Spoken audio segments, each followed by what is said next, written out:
Hello, this is Ziemowit about history, and I invite you to the second part of a history of the Polish-Lithuanian Commonwealth, known as Rzeczpospolita. It means republic. Today I will cover the long reign of first Vasa king on the Polish throne, Sigismundus the Vasa. He was son of John III Vasa from Sweden, and in 1587 he won the election in Poland. The nobility chose him to be the next king of Poland after Stefan Batory from Transylvania.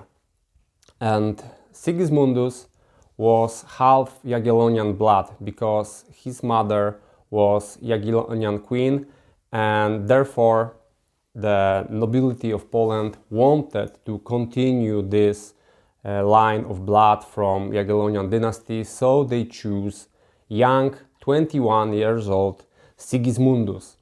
And when he came to Poland, Polish nobility was very surprised because Polish nobles were very good at rhetorics. They were speaking fluently in Latin, also in sometimes in Russian language, in Polish language, and Sigismundus was unable to speak any of these languages, and he was a little bit low talking, let's say so.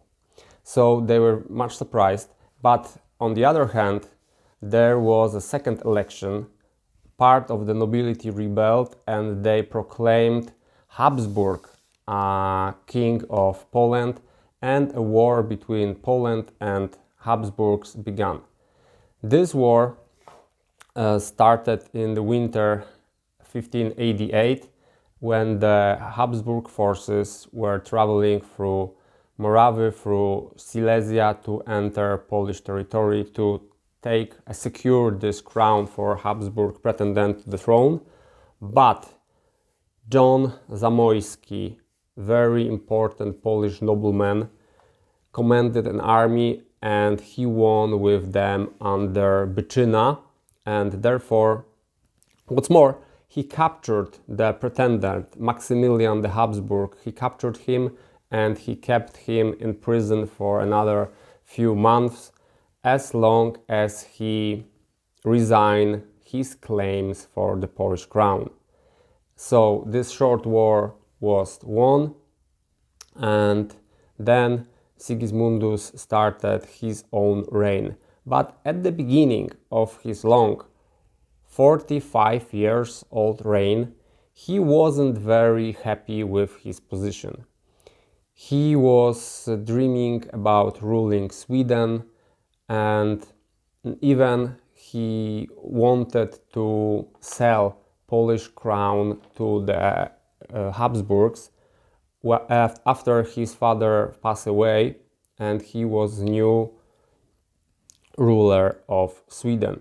So in 1594, when his father died, he became ruler of Sweden. So in this situation we have one ruler, Sigismundus the Vasa, who was ruler of Sweden, who had Finland under their command, Poland and Lithuania. All these four countries was under rule of one ruler.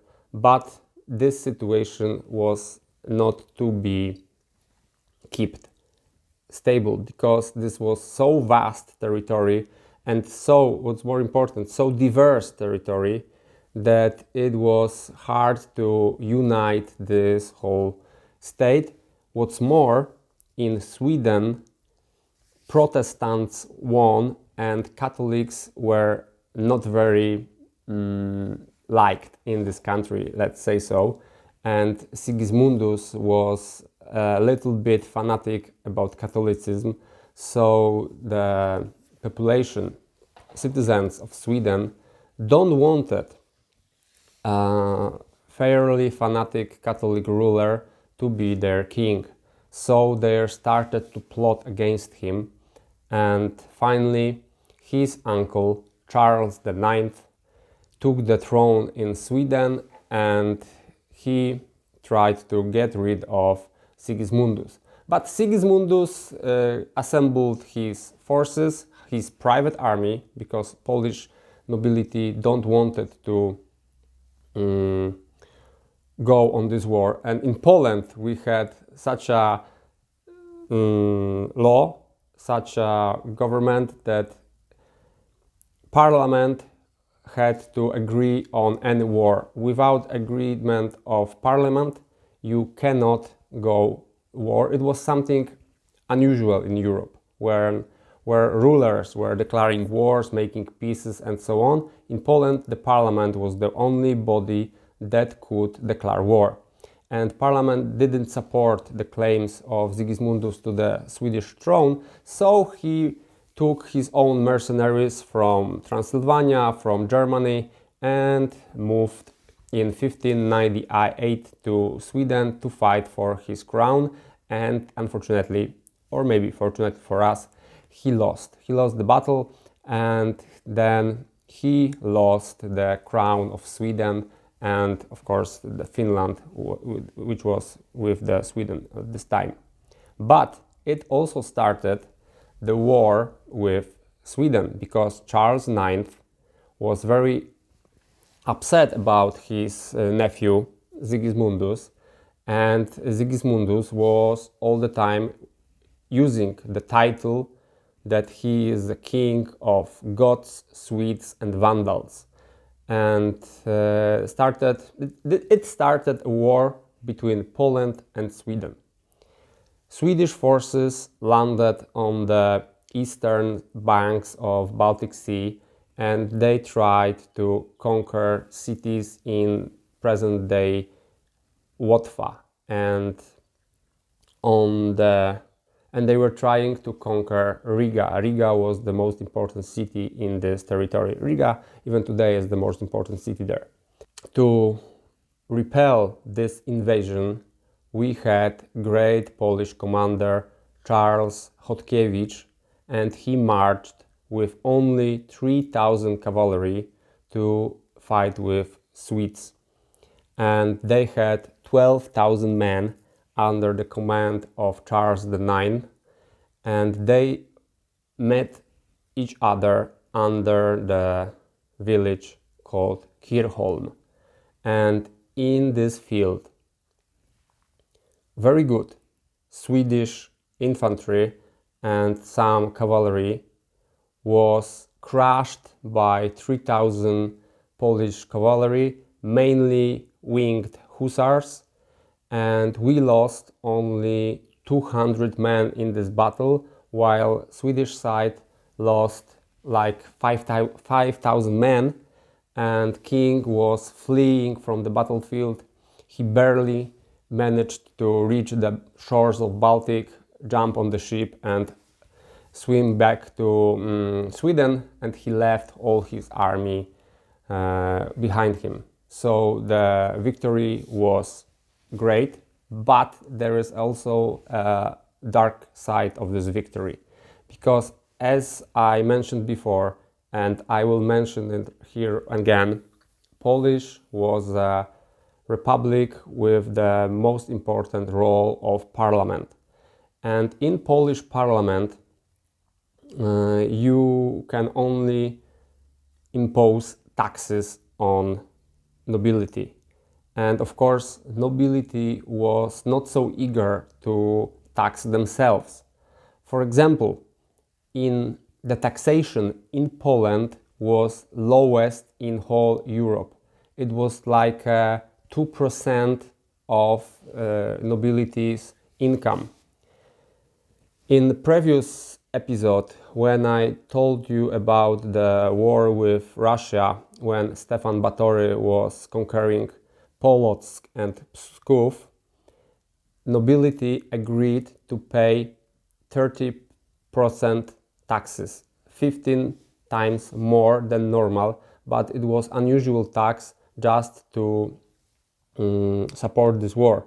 Now these big taxes were not passed, so the army that won with Sweden under Kirchholm had no money to be paid from, and therefore Charles Chodkiewicz, the commander of the army, was paying soldier from his private purse.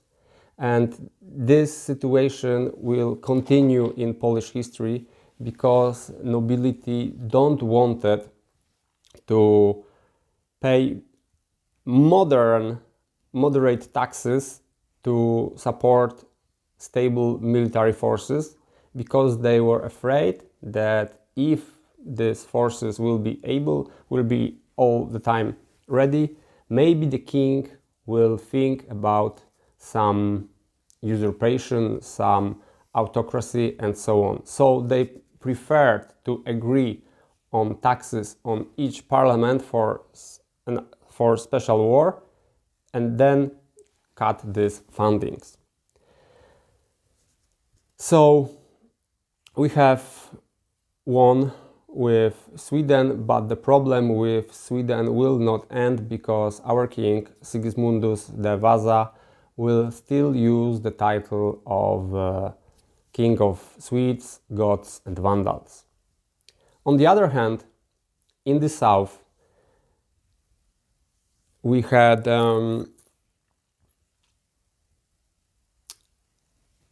Tatar Khaganate, very warlike people who raided territories of southern Poland almost yearly. They made bigger or smaller expeditions to capture people and to sell them to Turks when there was a big slave market in Constantinople. So it was a very big problem for us.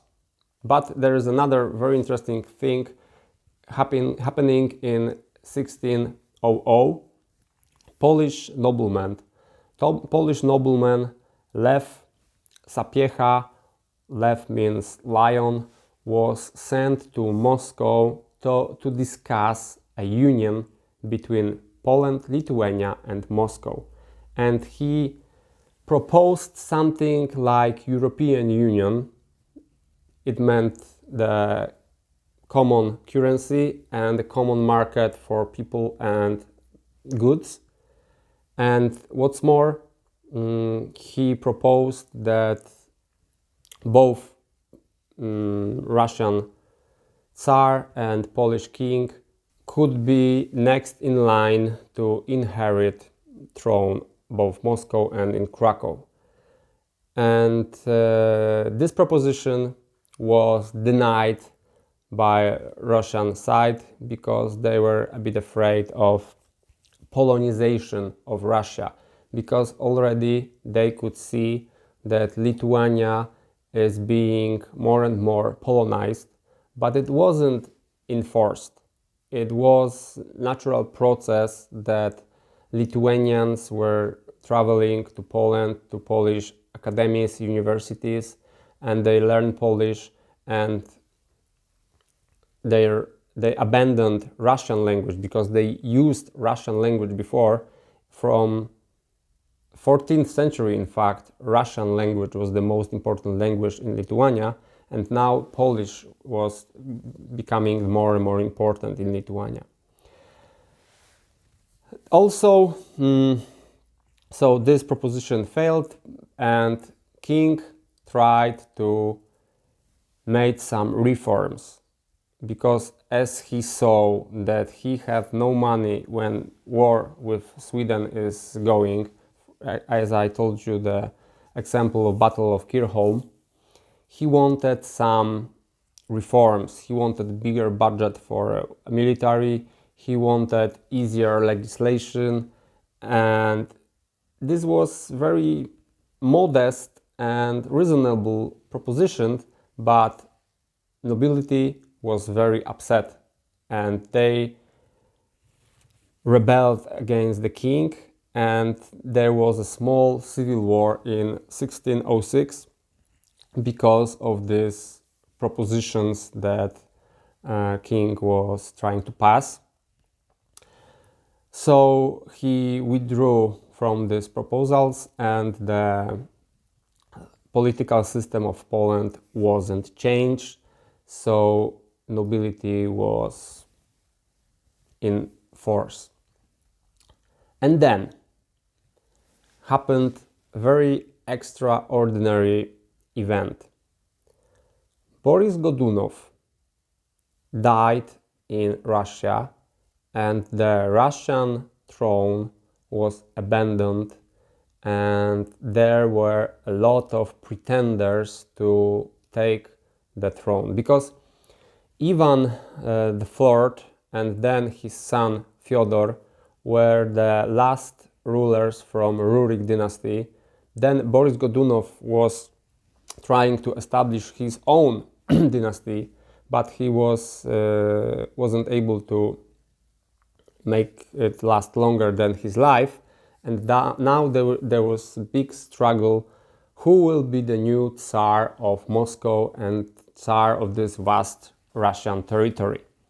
And one man came up with idea that he's Dmitri. He's the lost son of Ivan III, and now that he is claiming the throne of Moscow. And he went to Poland, he presented to Polish nobility as a rightful Tsar of Moscow, and they supported him. And they made big private expedition, like 10,000 men, to support the claim of this Dmitri. And they really get some success, and they even put him in 1607 on the Russian throne. But after a half a year he was murdered, and the situation collapsed, and new pretender wanted to take the throne, but miraculously new Dmitri was found, and now this new Dmitri is the true son of Ivan and ruler of Moscow, and they again supported this new Dmitri. And finally it started, of course, a war between Poland, Lithuania and Russia, and this war had a very important point in 1610, when under the village Kłuszyn, Polish hussars and Lithuanian cavalry won with Russians, and they opened the gates of Moscow, and they occupied Moscow for 1 year, because after this battle Russian nobility agree that they want Vladimir, the son of Sigismundus, young Vladimir, 15 years old, to become Tsar of Moscow. And it was extraordinary situation when Sigismundus was ruling Lithuania and Poland, and Russian nobility wanted his son Vladislav to be the... I said Vladimir before, but his name was Vladislav. Vladislav to be the ruler of Moscow. But his father, Sigismundus, denied, and he said that he instead wants to be Tsar of Moscow. But this proposition was not good for Russians, because they knew that Sigismundus is very strong with Catholicism, and he's trying to he's forcing a little bit Catholicism, and they don't wanted such a ruler on their throne, because of course Moscow was Orthodox Christian and they wanted to stay that way, and they even wanted Vladislav to be rebaptized for the Orthodox faith. So they didn't agree.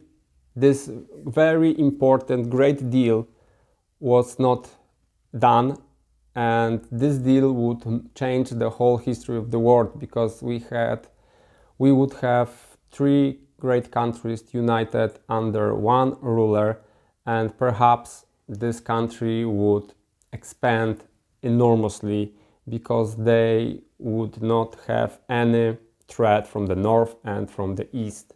So the biggest problem for Poland and Lithuania for the coming centuries will be Russia, and with this union Russia will not be a problem anymore and will be support for Poland and Lithuania. So it would change everything, but it did not, and we just took Smolensk, then we won war with Russia, we take the land of Chernihiv, and we finally made a peace in Divilino in 1619, and as this peace was signed, it gave us such a big territories that in this year 1619 Poland and Lithuania, Polish-Lithuanian Commonwealth reached the greatest extent of all times. It reached over 1 million square kilometers. When fighting with Russia in 1618, we had big support with light cavalry called Lisovchiks. They were like special ops. They were very fast, very brutal, and very deadly. And of course, we also had some support from Cossacks from the Ukraine, and Petro Sahaidachny was the ataman of these Cossacks, and they supported us very well during this war against Moscow. But after the peace in Divilin, they were unemployed. So both the Lisovchiks cavalry and the Cossacks under Petr Sahaidachny started to look for other opportunities to fight. And of course they found them in the south, and they started to ride Turkish territories. Cossacks were swimming on the boats, and they were swimming all over the Black Sea to sack the territories in the south. For example, Sinop city in Turkey on the southern coast of the Black Sea was sacked by Cossacks. And it of course upset the Sultan, and Sultan Osman II, young Sultan, was trying to make this problem end, and he declared war on Poland and Lithuania. And in 1920, great army moved to the north, and on the other hand, Polish army went to meet with the Hospodar of Moldavia, who was supposed to be an ally for Poland, but he was a bit treacherous, so Polish army was left on their own, and in fact, where they were overwhelming Turkish forces, they started to withdraw from Cecora. Cecora was a fortress in Moldavia, and as they were withdrawing, they were constantly attacked, mostly by Tatar cavalry. And finally, when they were only a few kilometers away, after a long, bloody withdrawal, when they were fighting and withdrawing for days and days and days, when they were only a few kilometers from the borders of Poland, they panicked and they started to flee with no order, just chaos. And in this situation, Polish commander Stanisław Żółkiewski was killed by the Turks and Tatars, and Polish army took great casualties. So we had again parliament, we had to make another big funds, taxes to support big army to get rid of this threat. And in the following year, 1621, new great Polish-Lithuanian army marched south to Moldavia to meet with Osman II, who had at this time army of 100,000 men. It was very, very big Osman army, and we met with him under the fortress called Chocim. And fight was long, fight was very fierce, but after a long, it was a bit, it was not a field battle, it was a more a position battle where they were attacking our positions, we were firing our cannons, we were shooting our guns. We had great support from Peter Sahajdachny Cossacks. Almost 30,000 Cossacks were fighting on our side with this Turkish invasion. And after a few months, when autumn starts and Turks started to freeze in this cold northern climate, Osman II agreed to make negotiation and to make trust with Poland. And this situation for us was a big victory, and for Turks it was a very big defeat, because this great army was not meant to withdraw from Moldavia. Their plan was to march inside Poland and even conquer a lot of territories from us, but they didn't. And then Yanichari infantry in Turks in Ottoman Empire rebelled. They even killed Osman II. So the situation in Ottoman Empire was turning into chaos, and it was very good for us. And that's how ended this short but very important war with Turks.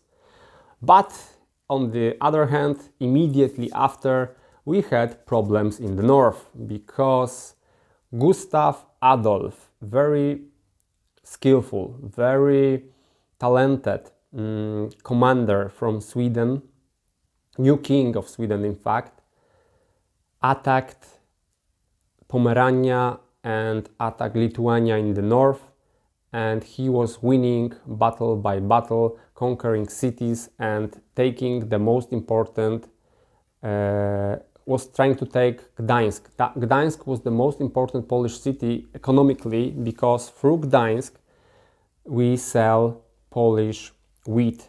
At the beginning of 17th century, the greatest export product of Poland was wheat. Poland is a very fertile country, as you know, so we had a lot of wheat, and through Vistula River we sent this wheat to Gdansk, and in Gdansk this wheat was packed on ships and sold to Western Europe, mainly to Netherlands. And we get a lot of profit from this trade, but Sweden wants to take the Gdansk for their own, and therefore cut this very important trade. So Gustav Adolf landed in the Pomerania, and he was very, as I told you before, very skillful commander, and he had very good infantry with very disciplined and well-trained soldiers. So it was a very big problem for Stanisław Koniecpolski, Polish commander, to fight with them, because he had superior cavalry, hussars, but he was unable to use them because Gustav Adolf was very clever, and he knew that he could not win in open field against hussars. So he was hiding in the forests, he was using natural barriers for his soldiers, and this war continued for 3 years. But in 1627, very important battle took place on the sea. We won our first naval battle. Maybe not first, because we fought with Teutons in the Baltic Sea, but it was the most important naval battle in Poland in 17th century. Near Gdańsk, we attacked the Swedish blockade of the port, and we won, even though the Swedes have overwhelming artillery and bigger ships. We were able to attack them, make abordage, and conquer some of Gustav Adolf's ships, which made him furious. It was in 1627, and then 2 years later, finally, Stanisław Koniec Polski, the leader of Polish army, was able to win a decisive battle against Gustav Adolf under Trzciana, and this finally ended this invasion from Sweden.